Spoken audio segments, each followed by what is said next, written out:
आपल्याशी शेअर करतो की वाईटांच्या जगात वाईटच पहिला येत असतो. आय रिपीट, वाईटांच्या जगात वाईटाचाच पहिला नंबर येत असतो.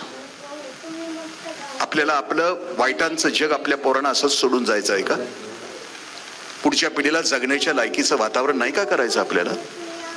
कुठलं जग केलंय आम्ही? लातूर पॅटर्न मध्ये आम्ही आमच्या पोरांना 2 वर्ष ठेवतो तिथं. पोरं लाखो प्रश्न सोडवतात 2 वर्ष, घरी येत नाहीत. आईबाप स्वप्न बघतात 5 वर्षानंतर पोरगं डॉक्टर होईल.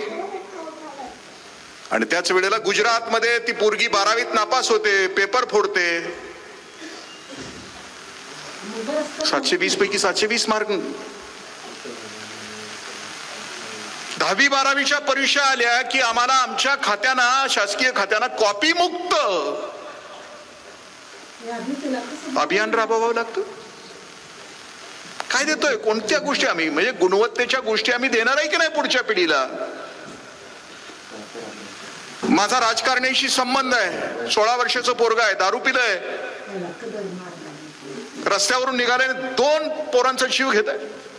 नुसतं जीव घेऊन थांबत नाही, ससून हॉस्पिटलमध्ये रक्ताचे नमुने बदलते पैशाच्या जीवावर. आमचा भवताल आम्ही नरक करून टाकला. आमचा पोरांच्या जगण्याच्या लायकीच नाही केलं.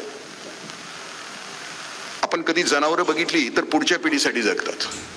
रानात चरणाऱ्या रानगाया आपण कधी बघितली?